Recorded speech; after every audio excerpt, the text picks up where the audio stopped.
Praise the lord.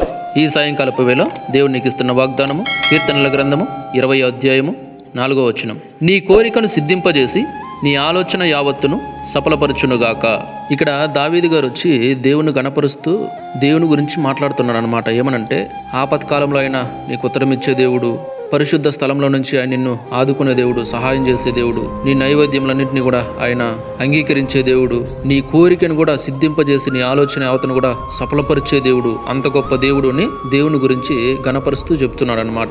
ఇప్పుడు మనము దేవుణ్ణి స్తుతించాలి, దేవుణ్ణి గణపరచాలి, మహింపరచాలంటే దేవుని గురించి మనకి తెలుసుండాలి. దేవుని గురించి మనకు తెలియకుండా మనం దేవుణ్ణి గణపరచలేము, దేవుని గురించి ఏమీ చెప్పలేము. దావీదు గారు ఆయనకి దేవుని గురించి బాగా తెలుసు కాబట్టి ఆయన చెప్తున్నాడు. ప్రాక్టికలీ ఆయన లైఫ్లో దేవుడు చేసిన అద్భుత కార్యాలు, ఆశ్చర్య కార్యాలన్నీ కూడా అనుభవించాడు కాబట్టి ఆయనకు తెలుసు కాబట్టి ఆయన చెప్తున్నాడు, ఈ మాట మాట్లాడుతున్నాడు అనమాట. ఏమంటే నీ కోరికను సిద్ధింపజేసి నీ ఆలోచన యావత్తును సఫలపరచునుగాక అంటున్నాడు. అంటే నీ కోరికను సిద్ధింపజేస్తాడు, నీ ఆలోచన యావత్తును కూడా ఆయన సఫలపరచగలిగిన దేవుడు, జరిగించే దేవుడు, ఆయనకు అసాధ్యమైనది ఏది లేదు అని ఈ వాక్యం ద్వారా ఆయన స్పష్టంగా చెప్తున్నాడు అనమాట. Praise the lord. సో ఈ సాయంకాలపు వేళ ఎవరెవరు ఏ పరిస్థితిని బట్టి నా ఆలోచన ఇది ఉంది, ఇది ఎలాగోలా చేయాలి, ఏదోటి చేయాలి, ఇలా రకరకాల ఆలోచనలు కలిగి ఉంటారు. నీ ప్రతి ఆలోచనని కూడా ఆయన సిద్ధింపజేసి ఖచ్చితంగా సఫలపరచగలడు. అందుకు ఆయన సమర్థుడు. Praise the lord.